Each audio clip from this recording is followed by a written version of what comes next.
Untuk kesempatan pertama, saya persilakan ke Muhammad Iqbal untuk mempresentasikan rencana penelitian tesis. Saya lihat ini adalah mungkin lanjutan dari penelitian waktu S1 ya Iqbal. Untuk lebih Iya, lengkapnya, Bu. silakan Iqbal presentasikan. Yang Bapak Ibu Bu. yang akan menyimak bisa memberikan masukan. Silakan. Bu. Terima kasih waktunya yang telah diberikan ke saya. Saya akan mempresentasikan yaitu studi potensi pemanfaatan limbah rambut manusia sebagai serat pada beton. Adapun latar belakang, ya, di Indonesia mengalami kemajuan tentang infrastruktur di bidang teknik sipil konstruksi yang sangat pesat seperti pembangunan gedung, jembatan, dan jalanan. Hal ini juga material akan pesat dan akan semakin maju, sementara sudah banyak beton yang dicampur dengan bahan yang lainnya. Agar beton tersebut lebih kuat daripada beton normal, beton adalah bahan bangunan konstruksi kecuali kayu dengan baja yang kadang digunakan pada bangunan konstruksi. Beton terbuat dari campuran semen, agregat halus, agregat kasar, air, dan bahan tambahan.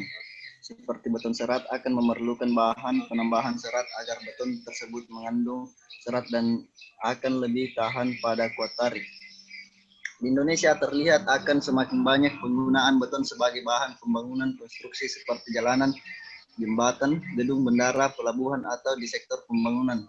Dari itu dapat disimpulkan bahwa masa yang akan datang akan memerlukan banyak kebutuhan beton. Dalam hal ini akan mempengaruhi ke perkembangan beton seperti contohnya beton serat, di mana beton yang akan diperkuat dengan adanya serat dan dicampur dengan beton normal agar beton tersebut dapat meminimalisir adanya keretakan mikro dan sejenisnya, atau bisa dikatakan tahan terhadap daya tarik karena adanya pengaruh oleh cuaca dan temperatur.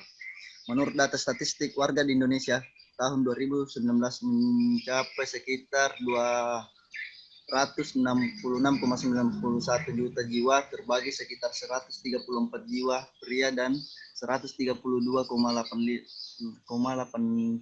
juta jiwa wanita. Warga Indonesia semakin meningkat, tentu saja menghasilkan rambut yang banyak. Untuk sampai hari ini penanganan rambut manusia bisa dikatakan belum optimal sehingga dapat terjadi pencemaran lingkungan. Mengapa demikian? Banyak terjadi di tempat pemangkasan rambut ketika ada limbah rambut manusia, tentunya hanya dibuang atau dibakar. Ketika hal yang dianggap sepele ini lama kelamaan menimbulkan kerusakan lingkungan. Adapun kelebihan rambut yaitu dapat bertahan karena faktor kimia dan fisika. Faktor fisika, rambut tersebut tahan terhadap suhu yang tinggi. Dilihat dari rambut waktu dicocok dengan suhu yang tinggi. Adapun kandungan rambut bahwa terbagi dari beberapa, yaitu protein salah satunya. Kandungan rambut tersebut terbagi dari 70% sampai 80% keratin, 3% sampai 6% senyawa minyak, 1% zat warna melanin dan poemelanin, pigmen warna lebih muda 15%, kelembapan air dan sisanya karbohidrat dan unsur-unsur mineral. Dari komposisi kimiawi batang rambut tersebut adalah 44,5% karbon, 30% oksigen, 14% nitrogen, 6,5% hidrogen, 5% belerang. Unsur terutama terdapat pada zat tunduk atau keratin. Pernyataan yang terdapat di atas ingin agar limbah rambut manusia bermanfaat dan menjadi yang lebih dapat memiliki nilai dan tidak hanya dibuang ataupun dibakar.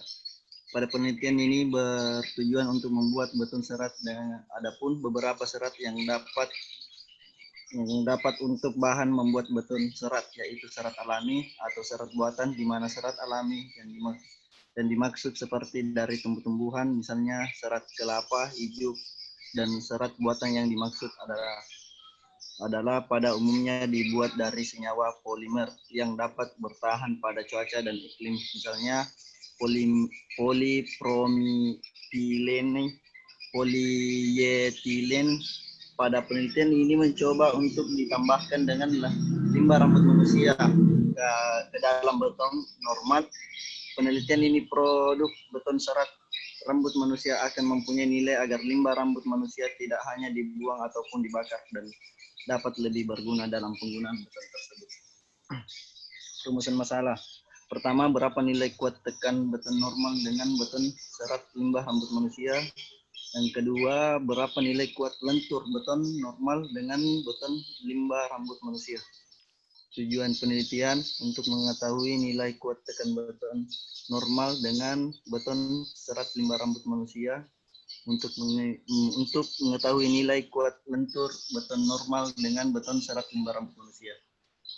Adapun batas masalah yaitu semen Portland, agregat halus, agregat kasar. Serat yang digunakan adalah limbah rambut manusia dengan panjang kisaran 2 cm sampai 5 cm. Dan kurung yaitu semua jenis rambut manusia. Karakteristik yang akan diteliti kuat tekan dan kuat lentur. Perbandingan takaran limbah rambut manusia pada beton yaitu 0%, 2%, 4%, dan 6% dari berat semen. Perencanaan mutu beton normal yaitu 25 MPa. Hipotesa yaitu Putri Srivani dan Ajita 2017 membuat suatu penelitian limbah rambut manusia sebagai serat pada beton dengan persentase 0%, 0,5%, 1%, dan 1,5% dari berat beton. Berdasarkan hasil uji kuat tekan, uji kuat tarik, dan uji kuat lentur, diamati dengan baik. Peningkatan maksimum diperhatikan dalam penambahan limbah rambut manusia 1,5% dari berat beton. Matriks pendahuluan, Bu. Lanjut, Bu. Oke, yang jelas sudah dibuat ya matriksnya. Nggak usah dipresentasikan. Berapa? Baru ini, Bu. Baru satu ya, Bu. Yang saya dapat, Bu. Nanti dibuat dalam bentuk matriks saja, dalam bentuk tabel. Kurang lebih minimal 10 penelitian terdahulu yang dibuat, Iqbal ya. Nanti iya, Bu. Pak Sahir sudah selesai matriksnya. Oke? Ibu. Ibu. Langsung saja saya berikan sedikit masukan, Iqbal. Ibu. Penelitian yang rencana Iqbal lakukan ini adalah lanjutan dari penelitian waktu S1 yang baru-baru 2 bulan kemarin ya, kalau tidak salah. 2 bulan kemarin, Bu. Nah, yang perlu diingat, jangan sampai isi atau konten-konten yang terdapat di dalam penulisan tesis, mulai dari latar belakang dan lain-lain sebagainya itu, sama persis dengan isi dari skripsi kemarin. Oh, ya. Ibu. Ibu. Terlebih pada bagian latar belakang itu, mungkin Iqbal bisa mencari PR lebih lagi, mencari referensi yang lebih banyak lagi, jurnal-jurnal yang relevan, yang lebih banyak lagi, yang kurang lebih isinya atau hasil penelitiannya itu atau tujuan penelitian itu kurang lebih sama dengan yang disampaikan atau yang dideskripsikan pada saat latar belakang skripsi kemarin. Hanya ini dilakukan oleh orang yang berbeda. Oh, Ibu. Atau kalimat-kalimatnya masih perlu diramu lagi supaya tidak sama persis. Tetapi tujuannya disampaikan itu sama. Itu yang pertama. Ya. Yang kedua, rumusan masalah waktu S1 kemarin apa? Pengujian apa yang dilakukan? Kuat tarik belah, Bu, dengan kuat tekan, Bu. Nah, ini kenapa diambil lagi kuat tekan? Karena ini, Bu, untuk mengetahui lenturnya, Bu, pasti kita sama kuat tekan dulu, Bu. Bukan, tidak berulang gitu, Iqbal. Apanya, Bu? Tidak berulang pengujiannya. Waktu S1 kan sudah sempat kuat tekan, ini kuat tekan lagi. Atau begini saja. Iya, Bu.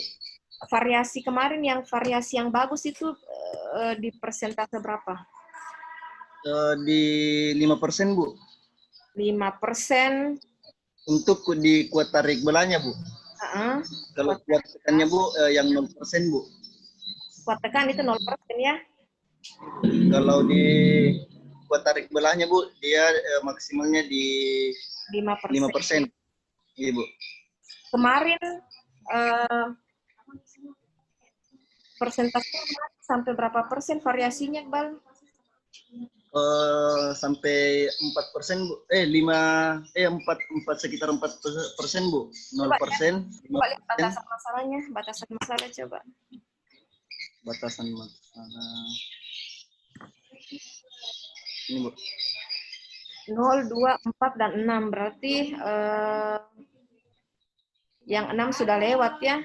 Mungkin nanti boleh dikonsultasikan memang lebih awal sama pembimbingnya yang kemarin, Bu Erni ya, kalau tidak salah Iqbal. Ibu Erni sama Ibu Erda, Bu. Sama Bu Erni, konsultasikan lebih awal bahwa rencana penelitian yang akan dilanjutkan itu masih sama dengan ini. Nanti dikonsultasikan persentasenya sebaiknya kita ngambil yang mana, karena hasil penelitian kemarin itu ada hasil yang bisa dipertimbangkan untuk penelitian selanjutnya. Oke, Iqbal, atau bisa dilihat saran yang kemarin apa? Saran skripsinya apa? Ada enggak? Coba dilihat.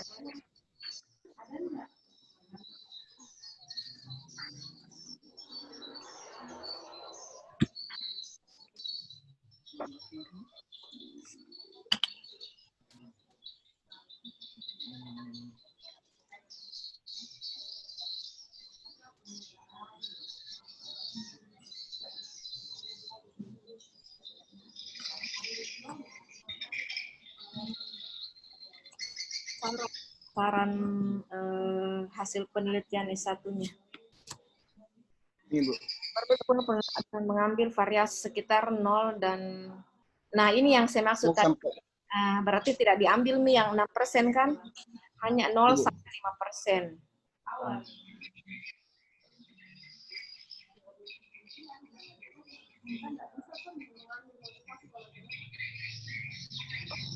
Nanti diambil saja 0 sampai 5% atau 5 sampai 10% ya. Ini, Bu. Oke, berarti cocok nih. Kemudian Iqbal, hipotesanya tadi saya lihat kurang. Boleh ditambahkan hipotesanya itu, kan kemarin ada jurnal yang diterbitkan kan waktu skripsi. Boleh dijadikan hipotesa itu penelitian waktu S1, tak masukkan di hipotesa. Bahwa itu kuat tarik belah itu nilai terbaik itu pada persentase 5%, kemudian kuat tekannya pada persentase 0%. Seperti itu. Oke, Iqbal. Terima kasih, Bu. Bapak Ibu ada yang memberikan masukan terhadap rencana penelitian dari Muhammad Iqbal?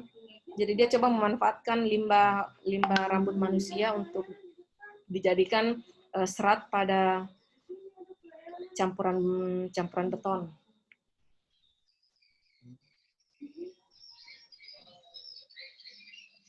Silakan diaktifkan mic-nya ya kalau ada masukan.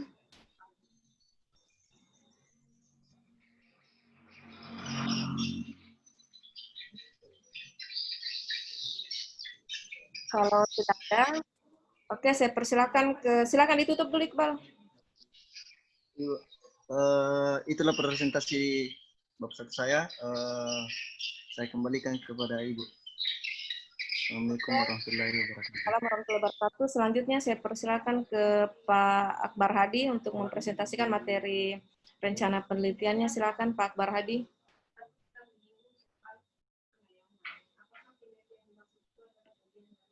Assalamualaikum warahmatullahi wabarakatuh, Bu. Waalaikumsalam warahmatullahi wabarakatuh. Mana kabar, Dek Akbar? Ya, alhamdulillah, Bu. Alhamdulillah. Oke. Sebelumnya saya mungkin minta maaf, Bu. Sementara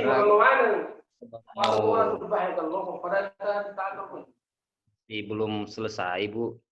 Karena kemarin ada aktivitas ke luar daerah, jadi belum sempat saya buat dalam bentuk tulisan atau ketikan. Mungkin saya minta kesempatannya, Bu, di lain waktu, mungkin 3 hari ini saya coba selesaikan, nanti saya komunikasikan kembali ke Ibu terkait rencana makalah tugas yang diberikan, Bu.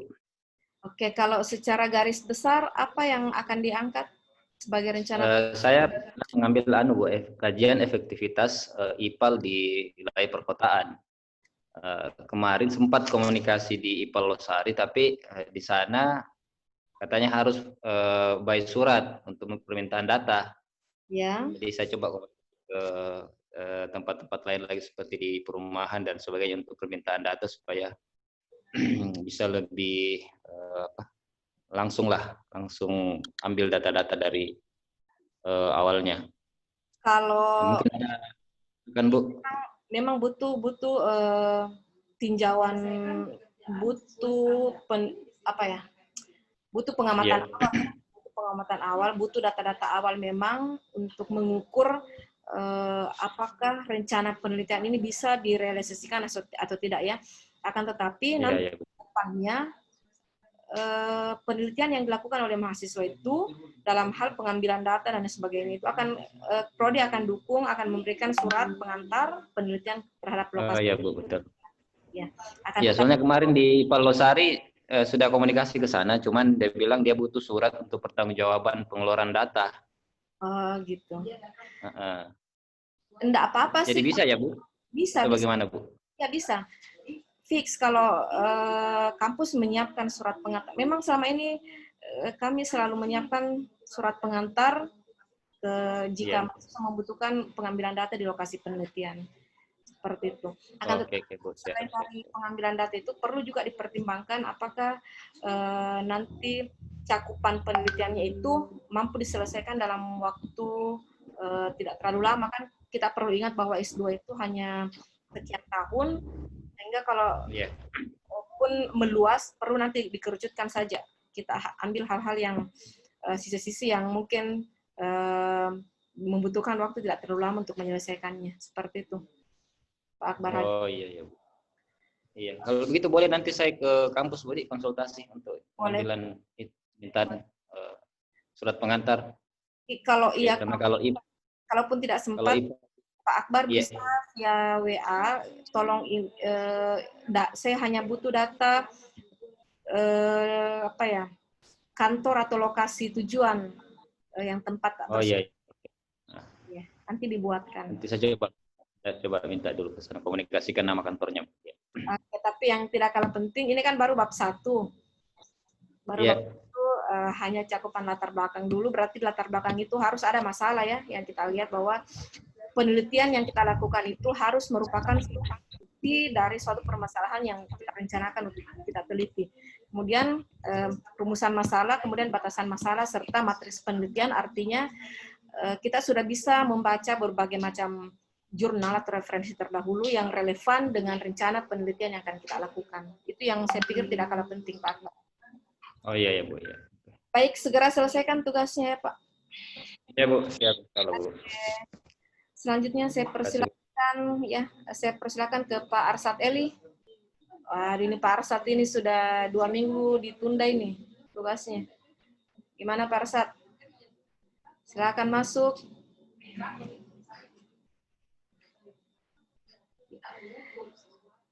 Silakan di-mute, diaktifkan mic-nya ya, karena tadi saya unmute semua. Pak Arsat, halo. Assalamualaikum. Ya. Assalamualaikum Bu.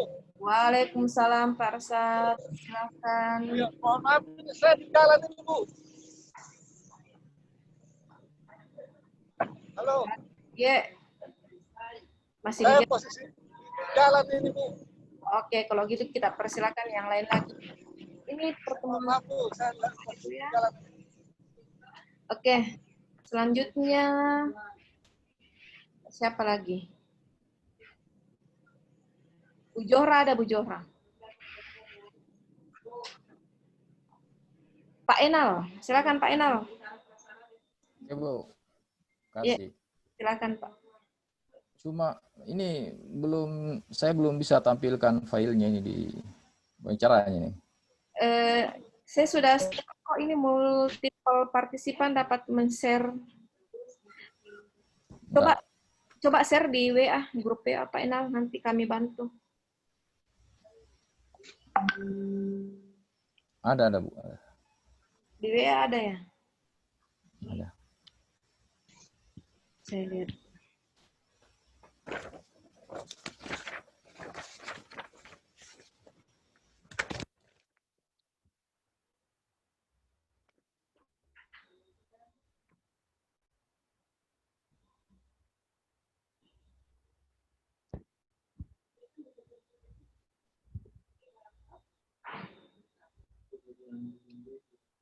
Sudah bisa terlihat?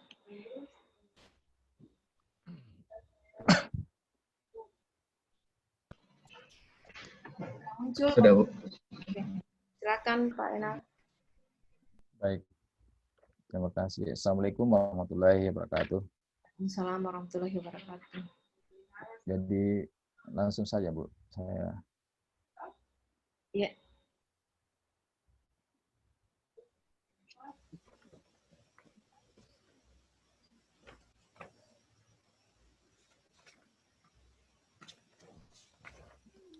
Jadi judul presentasi saya pada hari ini adalah pemanfaatan abu vulkanik sebagai filler campuran aspal panas ACWC. Latar belakang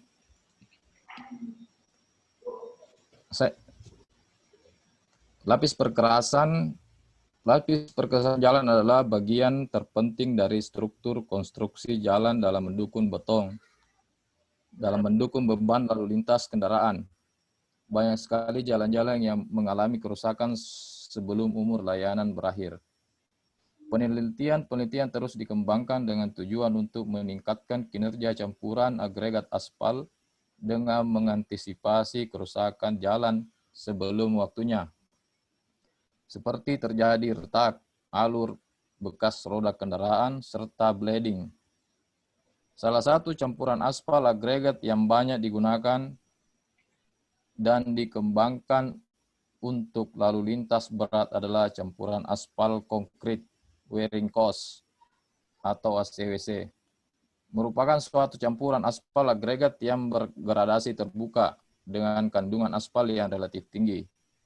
Selain hal tersebut, campuran ini juga membutuhkan bahan pengisi, yaitu filler, untuk mendukung kekuatan jumlah rongga udara,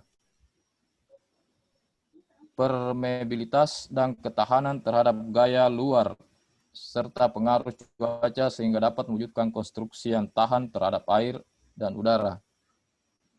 Bahan pengisi yang sering digunakan ialah abu batu, kapur, Portland semen, dan lain sebagainya. Sehubungan dengan banyaknya alternatif yang dapat digunakan sebagai pengisi filler pada lapisan aspal beton, salah satunya adalah abu vulkanik. Oleh karena itu, peneliti ini dilakukan dengan menggunakan abu vulkanik sebagai filler pada campuran aspal beton untuk mengetahui seberapa besar pengaruh abu vulkanik terhadap kuat tekan lapis aspal beton. Di Indonesia, campuran beraspal panas untuk perkerasan lentur dirancang menggunakan metode Marshall. Perencanaan campuran yang dilakukan dalam penelitian ini dengan menggunakan metode bina marga yang merupakan adaptasi langsung dari campuran metode aspal institut untuk penggunaan di Indonesia yang mencakup perencanaan campuran panas dengan gradasi agregat menerus yang disebut sebagai lapisan aspal beton atau laston. Pada penelitian ini, peneliti mengambil pokok pembahasan mengenai ACWC yang merupakan lapisan kedap air tahan terhadap cuaca dan mempunyai kekasatan yang disyaratkan dengan tebal nominal minimum 4 cm. Rancangan campuran bertujuan untuk mendapatkan resep campuran aspal beton dari material yang terdapat di lokasi sehingga dihasilkan campuran yang memenuhi spesifikasi campuran yang ditetapkan saat ini. Metode rancangan campuran yang paling banyak dipergunakan di Indonesia adalah metode rancangan campuran berdasarkan pengujian empiris dengan menggunakan alat Marshall. Adapun rumusan masalah yaitu 1. Bagaimana pengaruh nilai uji Marshall campuran aspal beton dengan menggunakan filler abu vulkanik. 2. Bagaimana menggunakan pengaruh nilai uji Marshall campuran aspal beton tanpa menggunakan filler abu vulkanik. Jadi cuma 2 masalah, rumusan masalah, Bu. Ya. Yang batasan masalah 1. Perubahan kimiawi yang terjadi tidak ditinjau. 2. Tinjauan terhadap karakteristik campuran terbatas pada pengamatan terhadap hasil pengujian Marshall. Abu vulkanik memenuhi syarat sebagai filler berdasarkan ASTM C61878. Gradasi agregat berdasarkan standar visi SNI 031737-1989. Persyaratan stabilitas flow, porositas, dan densitas berdasarkan revisi SNI 03-1737-1989. 6. Tidak memperhitungkan biaya ekonomis. Tujuan peneliti berdasarkan alasan teori di atas, maka tujuan dari penelitian sebagai berikut. Untuk mengetahui dan menganalisis pengaruh pemanfaatan abu vulkanik Gunung Merapi terhadap nilai uji Marshall campuran aspal konkret. Kedua, untuk mencari dan membandingkan hasil karakteristik Marshall perkerasan aspal konkret dengan menggunakan filter abu vulkanik Gunung Merapi terhadap syarat revisi SNI 03-1737-1989. Manfaat penelitian. Manfaat penelitian ada dua, secara teoris dan praktis. Secara teoris, menambah pengetahuan sejauh mana filler abu vulkanik Gunung Merapi dapat digunakan sebagai perkerasan aspal konkret. B. Mengembangkan pengetahuan di dunia teknik khususnya konstruksi di lapis perkerasan jalan, yaitu mengenai karakteristik Marshall. Secara praktis, menambah alternatif pilihan penggunaan bahan perkerasan yang lebih ekonomis dan ramah lingkungan. Menghasilkan masalah pemanfaatan vulkanik Gunung Merapi terhadap lingkungan. C. Untuk mengetahui nilai uji Marshall dengan penggunaan filler abu vulkanik pada aspal konkret, sehingga dapat dijadikan pertimbangan dalam pemilihan jenis perkerasan. Ya, hipotesis sementara semakin besar kadar abu vulkanik yang digunakan, maka semakin kecil nilai density. Hal ini disebabkan karena filler abu vulkanik memiliki berat jenis yang lebih kecil dibanding dengan berat jenis filler semen. Jadi, nilai stabilitas campuran aspal beton dengan menggunakan abu vulkanik lebih rendah dibanding nilai stabilitas campuran aspal beton tanpa abu vulkanik. Matris baru 4 saya dapat ini, Bu. Baru 3. Nanti diperbanyak lagi ya Pak Enal. Iya, Bu. Nah, iya, daftar pustaka. Begitu. Sekian, Bu. Terima saya kasih. langsung berikan masukan. Kok saya langsung koreksi ya Pak Enal. Ini Iya, Bu, ya. abu vulkanik yang akan rencana dilakukan sebagai pengganti filler. Iya, iya. Secara keseluruhan atau sebagian? Pak Enal. Apanya, Bu? Abu Dia cuma fillernya saja. Filler untuk apa? Artinya kalau semen, biasanya orang pakai semen diganti dengan filler abu vulkanik. Pak Enal. Kalau selama filler yang digunakan itu kan ada semen, ada abu batu, ada fly ash dan lain sebagainya. Nah, itu kan kalau digantikan dengan abu vulkanik, apakah diganti keseluruhan ataukah hanya diganti sebagian? Jadi sebagian menggunakan semen, sebagian menggunakan abu vulkanik, ataukah 100% full digunakan abu vulkanik? Saya mau, mungkin ada semennya, Bu. Nanti saya iya.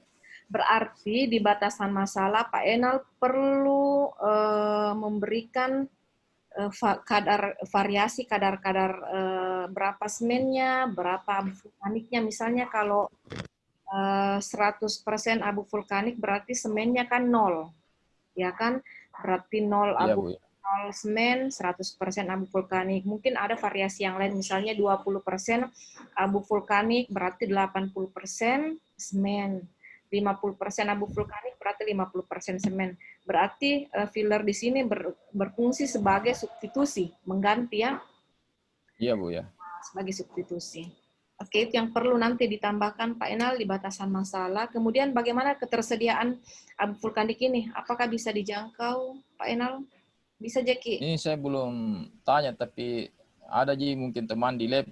Barangkali bisa artinya begini Bu, kalau teman yang, kan ada teman di daerah Jawa bisa di bagian pengujian aspal. Mungkin bisa diwakili dia atau saya langsung yang ngambil. Nah itu kalau pengadaan bahan itu silakan bagaimanapun caranya, yang jelasnya material itu harus ada pada saat Bapak Ibu butuhkan.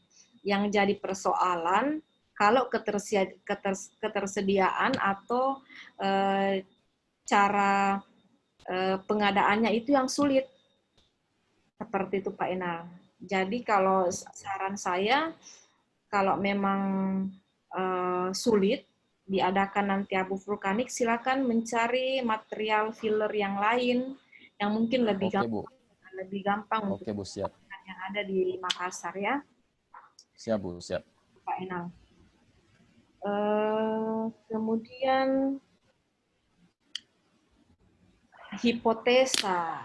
Hipotesa ini kan yang membantu kita penguatan, penguatan ini yang berasal dari penelitian-penelitian terdahulu yang relevan dengan rencana penelitian kita, yang tentunya fungsi daripada hipotesa di sini membantu menguatkan rencana penelitian Bapak Ibu, bukan sebaliknya. Coba kita lihat hipotesa yang diangkat oleh Pak Enal. Yang pertama, sebagian besar kadar abu vulkanik yang digunakan, maka semakin kecil nilai density-nya. Yang kedua, nilai stabilitas campuran aspal beton yang menggunakan abu vulkanik itu lebih rendah dibandingkan stabilitas tanpa abu vulkanik, berarti ini melemahkan. Buat apa Pak Enal teliti kalau sudah ada penelitian sebelumnya yang mengatakan bahwa tidak bagus itu digunakan abu vulkanik karena rendah stabilitasnya. Memungkinkan dilakukan penelitian lanjutan jika ada mungkin penambahan zat aditif yang bisa meningkatkan nilai stabilitas. Contohnya ya, fine. Kalau misalnya hipotesa yang pertama dan kedua ini oke. Tetapi harus ada hipotesa yang ketiga yang menyatakan bahwa nilai stabilitas yang rendah jika menggunakan filler abu vulkanik dapat ditingkatkan dengan menggunakan zat aditif berupa bla bla bla. Maka penelitian ini kami rencanakan dengan judul pemanfaatan zat aditif untuk meningkatkan nilai stabilitas yang menggunakan abu vulkanik. Seperti itu Pak Enal. Iya Bu. Jangan stop sampai di kedua karena ini lemah. Apa Pak Enal lakukan penelitian kalau memang penelitian sebelumnya saja sudah mengatakan bahwa gagal, ya abu vulkanik ini tidak bagus digunakan sebagai campuran aspal beton. Yang berarti perlu lagi baca referensi kira-kira zat aditif apa atau perlakuan apa yang perlu dilakukan sehingga nilai stabilitas yang menggunakan abu vulkanik pada campuran aspal bisa ditingkatkan atau nilai karakteristik marsalnya lah bisa meningkat dengan menggunakan bahan aditif itu. Seperti itu Pak Enal ya. Iya Bu ya. Terima kasih. Ditutup. Yang lain mungkin ada tambahan Bapak Ibu. ACWC berarti yang lapis aus di Pak Enal yang paling atas. Iya. Atasnya ACDS. Iya Bu. Oke Bapak. Iya ACWC. Yang lain ada tambahan? Kalau tidak ada, silakan Pak Enal menutup presentasinya. Iya. Terima kasih Bu. Demikian hasil presentasi saya. Terima kasih. Assalamualaikum warahmatullahi wabarakatuh. Assalamualaikum warahmatullahi wabarakatuh. Selanjutnya, Pak Ramli.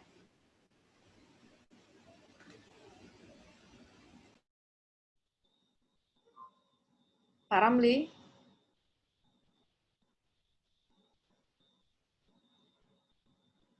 Siapa yang belum ini? Pak Arwan sudah ya, Pak Putu sudah. Oke, Pak Ramli. Sisa Pak Riyadi lagi. Pak Riyadi, Assalamualaikum Pak Riyadi. Silakan diaktifkan mic-nya, Di. Bapak Ibu. Oke. Oke. Gimana kabar Pak? Saya lewat HP ini Bu, izin masuk lewat komputer, lewat laptop mungkin. Baik, silakan Pak.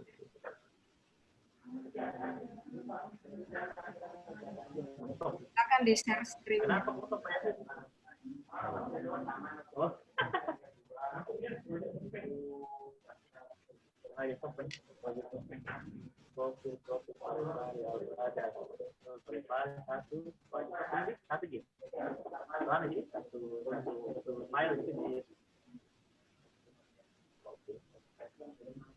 Silakan Pak Riyadi, kasihkan di share screen. Sebentar dulu.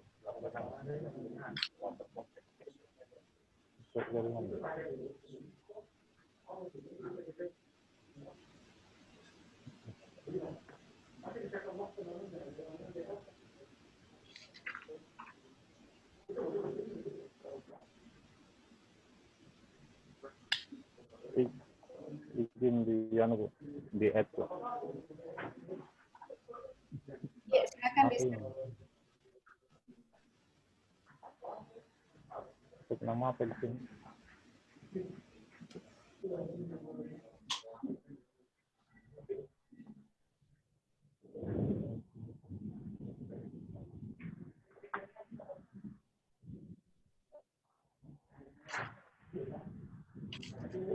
Tolong dikoreksi ya, saya sambil menunggu Pak Riyadi mempresentasikan materinya. Yang belum melakukan presentasi itu ada Pak Siswandi, Pak Arsad Eli, Pak Akbar Hadi, Muhammad Riyadi, Ibu Johra, Muhammad Ramli, kemudian Irfan Saputra. Itu yang belum ya, selebihnya sudah presentasi semua. Assalamualaikum. Ya. Waalaikumsalam Pak Sarir. Saya sampaikan izin dari Pak Musliadi Bu, karena hari ini berduka bapaknya meninggal Bu.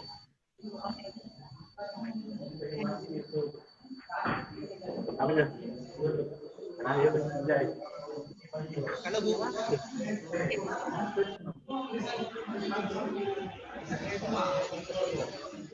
Baik, Pak Sarir.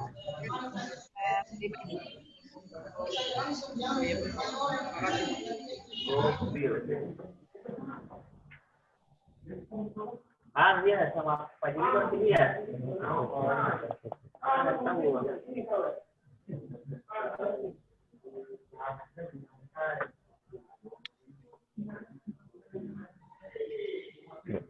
Ya, silakan. Iya, jadi untuk langkah awal untuk tugas metode penelitian yang saya coba usulkan adalah terkait analisis sistem penyediaan air minum untuk skala regional Maminatata. Jadi untuk sebagai latar belakang bahwa pesatnya pertumbuhan ekonomi di kawasan kawasan Maminatata ini yang didukung oleh empat kota, yaitu Makassar, Maros, Takalar, dan Minasa. Nah ini perlu didukung dengan penyediaan sarana dan prasarana, termasuk di dalamnya adalah sektor air minum. Kemudian di mana sektor air minum ini merupakan kebutuhan dasar yang mempunyai peranan yang sangat strategis untuk pembentukan watak bangsa dan peningkatan taraf hidup masyarakat.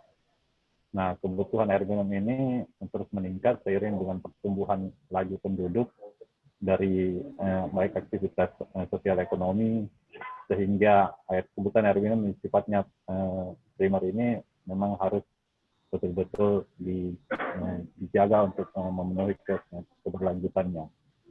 Nah, beberapa hal yang mempengaruhi pelayanan air bersih di masyarakat adalah yang pertama ketersediaan air baku, kemudian yang kedua adalah kemampuan dan kegiatan operasional pengolahan ini untuk menjaga kualitasnya. kemudian fasilitas operasionalnya yang harus memadai, dan peralatan serta waktu pelayanannya. Serta yang harus juga diperhatikan adalah kemampuan daya beli masyarakat yang kurang mampu, khususnya untuk masyarakat berpenghasilan rendah. Sedangkan penyediaan hunian untuk di kawasan wisata ini tergolong pusat, sehingga layanan air minum pun harus berjalan seiring dengan hal tersebut. Ini juga ada kebijakan terkait hal otonomi daerah yang juga harus mempengaruhi terkait dengan pengambilan kebijakan terhadap akses air minum yang skalanya adalah skala regional. Dan yang kami coba tampilkan adalah isu strategis air baku untuk air minum, antara lain adalah daya dukung air baku dan air minum yang sudah semakin terbatas, kemudian peningkatan jumlah penduduk yang memicu kelangkaan air bersih itu sendiri, serta air masih dipandang masih merupakan urusan pemerintah. Nah, dari hal-hal tersebut yang coba kami kaji untuk berbagai permasalahannya yang berdampak sistemik pada kawasan regional Maminasata. Wilayah metropolitan Maminasata ini yang wilayah metropolitan Maminasata yang terdiri atas Kota Makassar, Maros, Goa, dan Takalar. Ini sesuai SK Gubernur tahun 2003 dengan luas wilayah kurang lebih 246.000 hektar dengan luas dengan bentuk yang luas ini harus betul-betul tersedia sarana air minumnya. Nah, sedangkan rumusan masalah yang saya coba kaji adalah bagaimana sih sebenarnya kebutuhan air minum pada wilayah Maminasata sendiri, kemudian bagaimana pola perencanaannya untuk PAM regional Maminasata, kemudian bagaimana upaya pengembangan sarana dan prasarana air minum di wilayah Makassar, Maros, Goa, dan Takalar sendiri, sehingga mampu berkelanjutan di kemudian hari. Tujuan dari penelitian ini adalah mendapatkan gambaran umum terkait dengan kondisi kebutuhan air minum di wilayah regional Maminasata, kemudian menganalisis pola perencanaan sistem penyediaan air minum regional Maminasata, dan memberikan solusi terhadap pengembangan sarana dan prasarana air minum di wilayah Maminasata sendiri. Kemudian kami coba tampilkan untuk manfaat penelitiannya adalah bagaimana hasil penelitian ini menjadi masukan untuk pengembangan air minum untuk skala regional Maminasata, kemudian mengevaluasi kondisi existing yang telah ada, kemudian penelitian ini dapat menjadi referensi untuk melakukan penelitian air minum di depannya. Batasan masalah yang coba saya buat adalah sistem penyediaan air minum dikaji secara regional, kemudian yang kita coba kaji adalah evaluasi existing menyangkut aspek teknis, pelayanan, kemudian tingkat pelayanan dan periode pelayanan, dan lain-lain. Serta kajian ini kami coba fokus pada unit air baku dan unit produksi serta unit pelayanannya. Jadi untuk skala pedesaan mungkin tidak dibatasi pada penelitian ini. Kemudian matrik daripada kajian-kajian sebelumnya ada beberapa yang coba kami ambil adalah antara yang judul yaitu faktor-faktor yang mempengaruhi pelayanan air bersih di kawasan metropolitan di Indonesia, kemudian analisis pengembangan sistem penyediaan air minum Kecamatan Sukadana di Soyang Utara, kemudian pengembangan sistem penyediaan air bersih di Desa Masilambo, Kecamatan Likupang Barat, Kabupaten Minahasa Utara, kemudian evaluasi kebijakan kabupaten kota dan provinsi dalam mendukung kawasan strategis nasional Maminasata. Baru itu mungkin yang bisa kami kaji. Lebih dan kurangnya mohon dimaafkan. Assalamualaikum warahmatullahi wabarakatuh. Waalaikumsalam warahmatullahi wabarakatuh. Pak Riyadi, saya tidak lihat muncul hipotesanya, Pak. Oh, hipotesa. Oh iya, Bu. Hipotesa, Bu. Kurang itu saja dari saya. Terus lagi dipikirkan, dipertimbangkan ya cakupan penelitian itu bukan ini melingkup Tapi air baku ya, air baku, kemudian ada 3 komponen tadi saya lihat. Kalau evaluasi sistem existing, kemudian yang di bawah lagi, nah ini air baku, produksi dan distribusi layanan ya. Jadi fokus penelitiannya ini mencakup ketiga faktor ini, ada air baku, ada yang produksi dan distribusi. Misalnya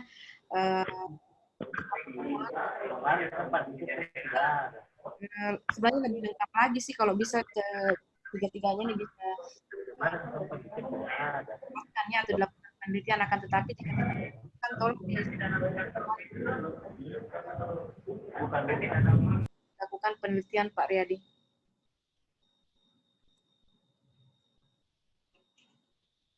Halo.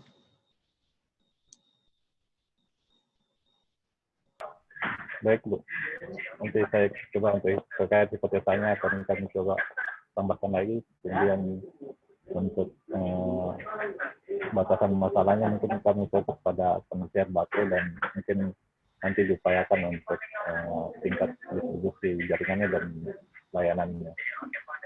Kalau boleh tahu ini kenapa Pak Riyadi tertarik untuk mengangkat penelitian tentang distribusi air minum di regional Maminasata?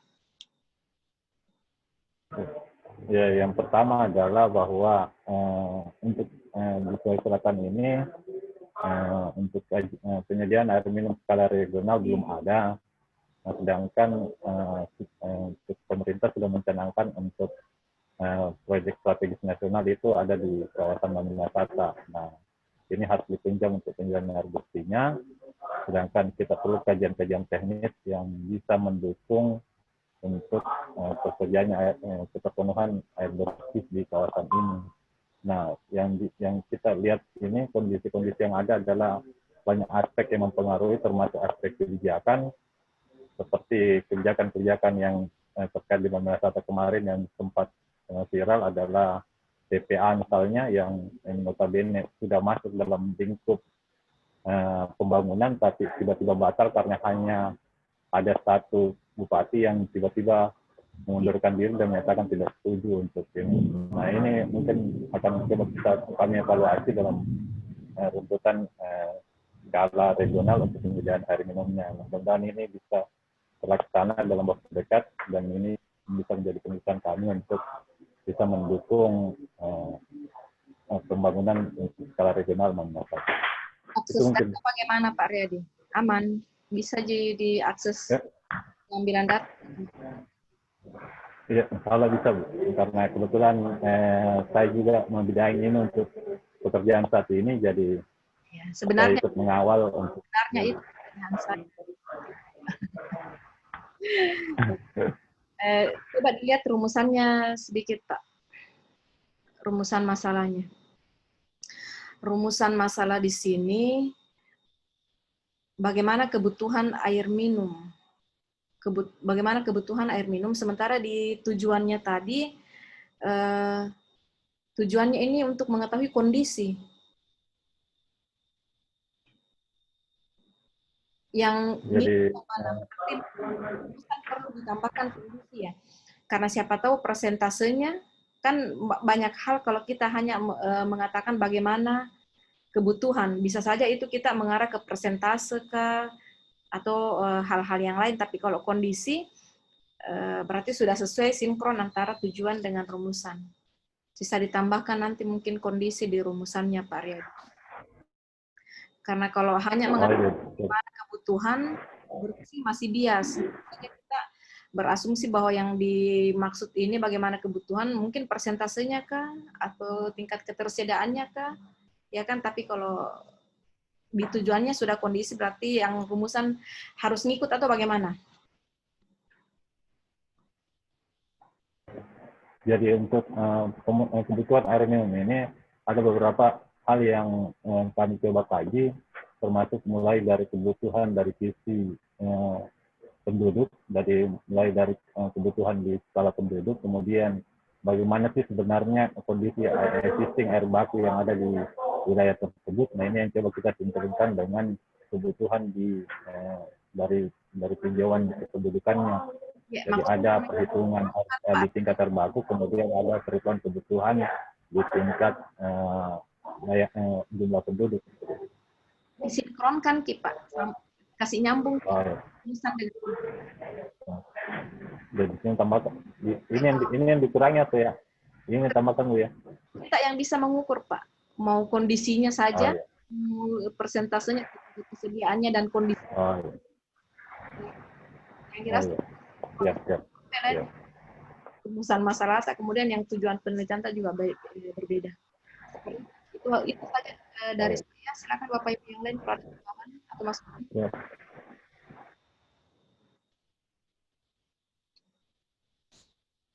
Sepertinya tidak ada Pak Redi, silakan ditutup presentasinya. Jadi terima kasih Bapak Ibu. Jadi untuk penelitian kami coba nanti akan lengkapi terkait dengan untuk penyusunan tesis ke depannya. Lebih dan kurangnya mohon dimaafkan. Kami tutup untuk presentasi kami. Assalamualaikum warahmatullahi wabarakatuh. Waalaikumsalam warahmatullahi wabarakatuh. Silakan di stop share.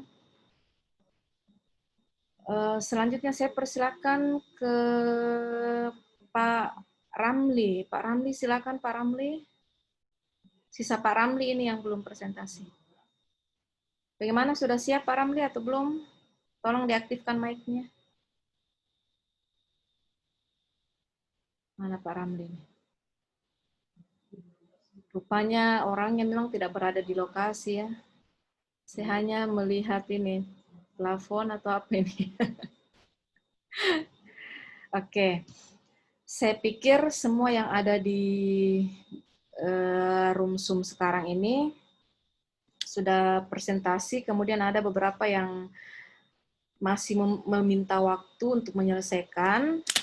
Akan tetapi sebelum saya tutup pertemuan terakhir untuk mata kuliah metode penelitian untuk sesi saya, untuk selanjutnya dilanjutkan oleh sesi kedua, pertemuan 9 sampai pertemuan 16 nanti akan lanjut oleh Pak Dr. Hairul.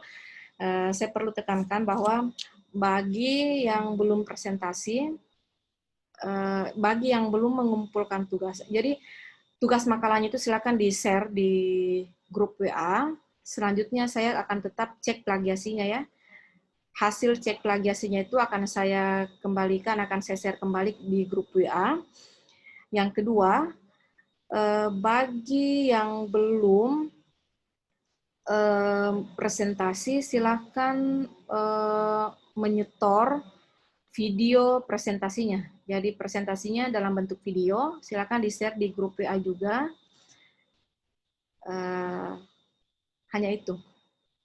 Yang terakhir, tentu saja nilai yang selesai, yang presentasi tepat waktu, sampai hari ini itu akan berbeda dengan nilai Bapak Ibu yang presentasi tidak tepat waktu atau meminta waktu yang lebih banyak lagi. Saya pikir itu yang perlu saya tekankan. Ada pertanyaan dari Bapak Ibu?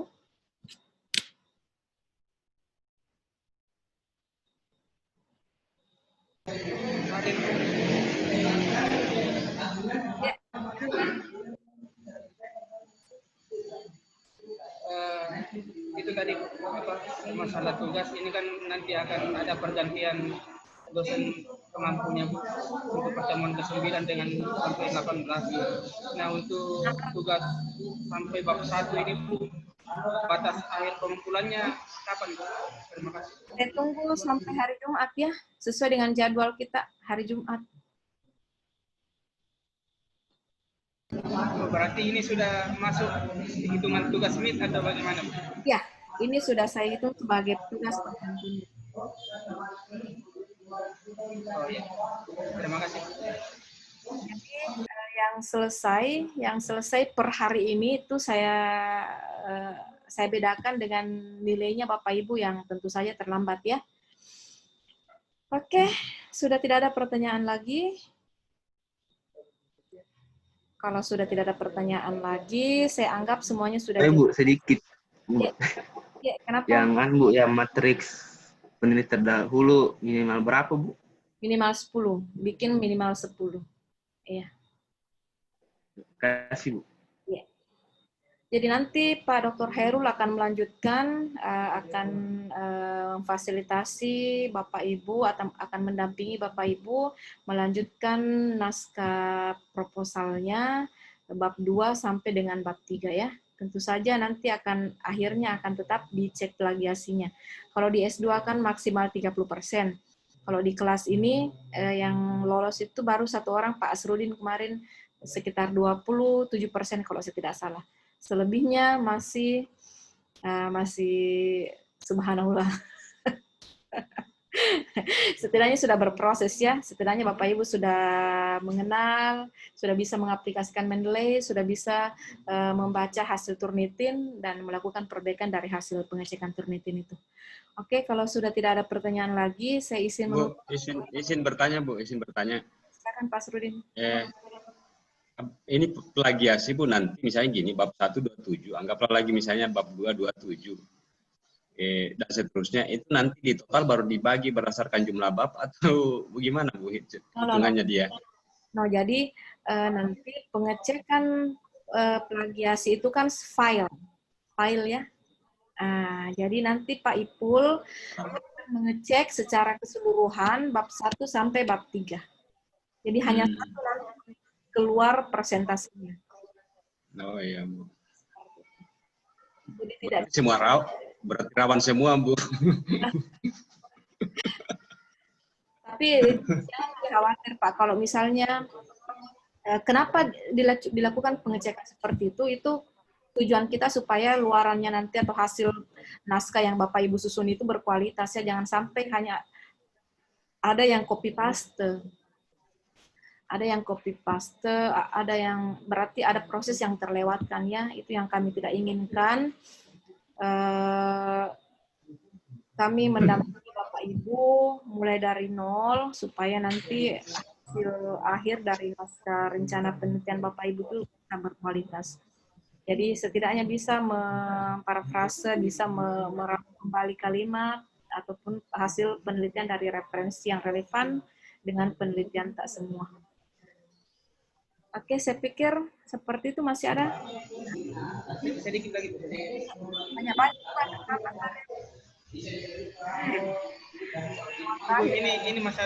Ini masalah Turnitin Bu.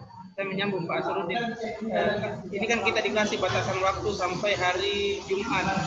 Nah, kalau misalkan nanti kita sudah coba maksimalkan itu Bu, sampai hari Jumat, kemudian keluar nilai Turnitinnya masih di atas 30%, apakah ada kebijaksanaan Bu setiap hari Jumat itu kita coba evaluasi berjalan Turnitinnya satu. Jadi seperti ini ya. Tentu ada penilaian tersendiri terhadap hasil kerja Bapak Ibu yang persentasenya di bawah 30% ya. Contohnya Pak Asrudin, itu ada penilaian tersendiri bagi saya. Kemudian bagi yang lain yang hasil Turnitinnya semuanya masih di atas 30% itu, saya hanya sebatas akan men-share hasil cek plagiasinya di grup. Untuk sekedar Bapak Ibu ketahui, kemudian perbaiki, nanti akan ditindaklanjuti oleh Pak Ipul. Karena kan nanti akan digabung bab 1, bab 2, bab 3. Berarti yang lolos di saya ini sementara hanya Pak Asrudin. Ya. Sebentar saya akan bagikan kembali hasil Turnitinnya.